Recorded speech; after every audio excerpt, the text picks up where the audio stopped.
Hi everyone. I'm very excited to be here, and I'm just thinking back when I was your guys' age. You know, I am originally from Boston, born and raised. My parents are from El Salvador. I speak Spanish. I speak a little bit of Portuguese because I got inspired to learn from it when I was in college.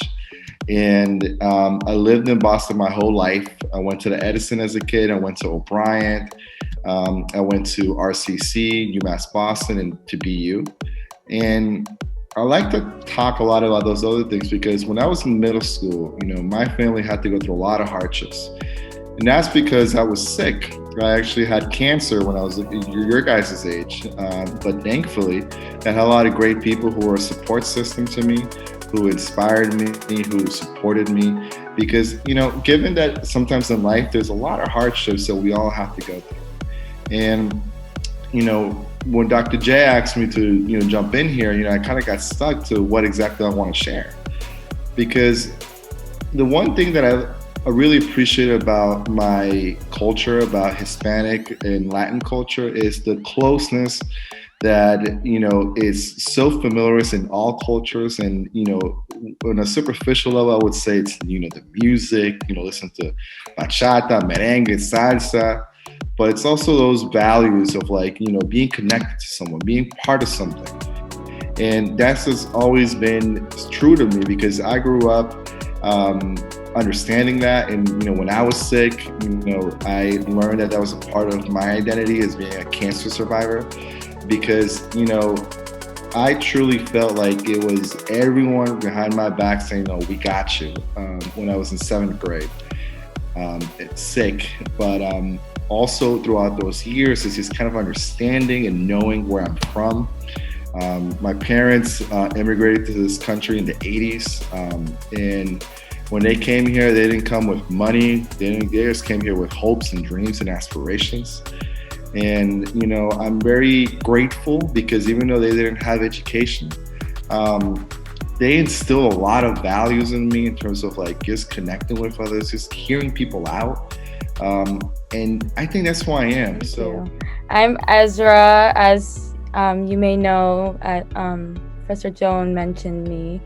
I studied psychology and education at UMass Boston. I was born and raised in Quincy, Massachusetts. My family is originally from Iraq, and I am Muslim as well. So my family first came here during the 90s. They came as refugees. I'm not sure if you guys know what that is, but it's people who flee their country due to unsafe reasons, which they have no choice, they have to leave. So as Daniel mentioned, same thing. They came here with almost little to nothing, had to maneuver, learn the language, adjust, get to know people, find different resources with their limited access and, knowledge to a new country. Different culture. They weren't around their culture anymore. They weren't around their people. So it was very different for them to adjust for us who were born and raised here and, understand both, the best of both worlds growing up as an American and as an Iraqi. So I love to do music, arts, poetry, and I speak Arabic, so both in Arabic and English. That was mostly inspired I had to go to Saturday Arabic school, and that kind of helped me with still being around my culture, my language, learning new things. We used to have Ramadan programs within our community center in Germantown called Germantown Neighbor Center. That's a little town in Quincy, and it was very, very community based. We had all cultures. We had culture night. We were able to learn about people and ask questions, and it was great because sometimes people are hesitant to ask questions about cultures and they kind of beat around the bush, but depending on your relationship with that person and how you ask, it's always important to ask, and better than to assume. So growing up, it was Germantown Neighbor Center. I was a volunteer and a peer leader there. We did a lot of youth work, and I did a lot of work of sharing my culture, spreading awareness on refugees, especially after 9/11. My family went through a lot of changes, a lot of differences. Discrimination was very high. It was life was fear-based. It was like, if I don't know what I'm gonna do if I go outside. So growing up, that became a bit internalized, because it was like always trying to validate myself and like kind of wash down my culture and my language and my religion. But over time, through different programs, through different communities, being around my people, traveling back home, doing a lot of volunteer work back home as well, it taught me the beauty of culture, the music, the language, the resilience, the perseverance, the different traditions that you do, how to cope. Culture definitely influences how I cope with things, how I react and respond. A lot of my role models were very, very perseverant, and my mother, for example, when she passed my senior year of high school. So after that is when I dedicated a lot of my work to culture and helping refugees and young children as well in different communities. So overall, I love to add the beauty of culture, and religion. A lot of people, because of misconceptions, it's different. So when they meet me, it's great to show them the lovely food, the lovely music, the language, how we greet people, how we pray. There's so much. It's never ending to learn about different cultures and about your own culture as well. It's really important to be proud of where you came from, and know that you came such a long way. From generations to generations. The growth, the resilience you have within your family, within your culture. It's very, very rewarding to know that your family came here and had to lose everything and came here, and now I'm at where I'm at, and it's been a beautiful journey, and I appreciate you all for listening. And if you have any questions, let me know. I am Boston born and raised. I grew up in Dorchester, where I lived my whole life.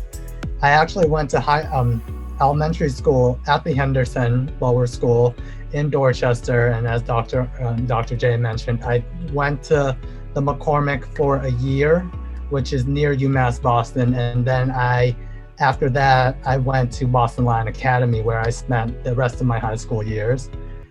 So growing up in Dorchester, let me start off by saying I am Vietnamese American. Both of my parents are both Vietnamese. I grew up, I wasn't really in touch with my culture or ethnicity, just because of how further I went, because of where I was living. And then growing up, my parents were pretty sheltered as well. It was more go to school, go home, and then they were the same way themselves. Like, they would go to work and then go home. So we didn't really interact with the community. We didn't really interact with the culture that much outside of the house. So then where I went to school, as I mentioned, in the Henderson, it was pretty small, 10 classrooms, 20 kids. So then it was in the classroom, I would typically be the only Asian student. So I didn't really interact much with the Asian American students. But then once I went to the McCormick, I was able to meet more and interact with them more. And then obviously when I went to BLA, which was a bigger school, I was able to interact with more Asians than I've ever met my entire life up to that point. But then I think growing up, as everyone knows, there's all these stereotypes that could be damaging, that could affect how people view themselves. So then I think that played a part of who I was when I was a teenager, because I thought, I liked basketball. I liked listening to hip hop like Tupac. I'm not, quote, Asian. So then that really affected how I viewed myself, because I thought like, oh wait, I don't like these quote unquote Asian things.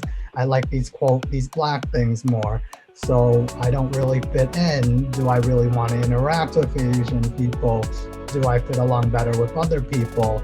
And then once I got older, I realized, there is no mold for who you are. It's okay for you to like other things. It doesn't make you more or less your race. So I thought to myself, even if I like this thing, that thing, it doesn't mean I'm not Asian. It doesn't mean I'm not, anything. It doesn't mean I'm black. It doesn't mean I'm white. It just means I like other things. And then I think it was acceptance too, because once I realized that, people could view me however they want, but then if I'm happy with myself, that's kind of all that matters. And then I think going into college, that was where I was able to meet more Asian American mentors. I was able to meet people like Dr. J. So I did have a wide variety of people in my network that I've grown from and got to really grow from and love. Hi, I'm Tony Moran. I'm actually, I was raised in Louisiana, so I have Haitian blood. Moved to Houston, Texas. I was raised there. I was poor, of course. Went to high school for performing arts, which really changed my trajectory, because I was previously at an all black high school. Was poor.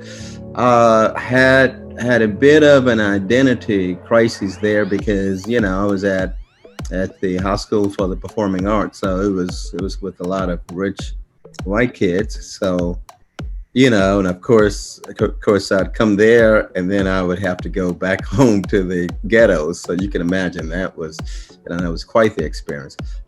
Go with whatever you dream, and dream big. How many of you can dream big?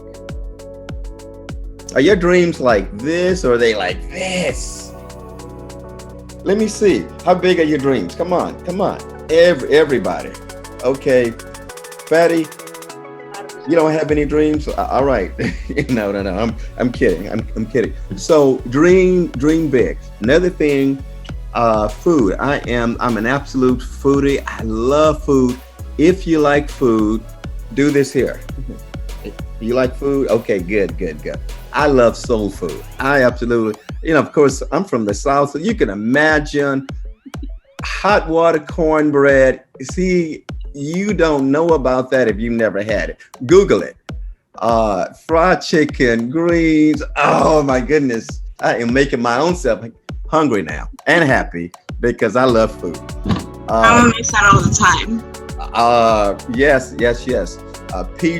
Peach cobbler, homemade peach cobbler, pound cake, all that. I love food, so I'm a foodie.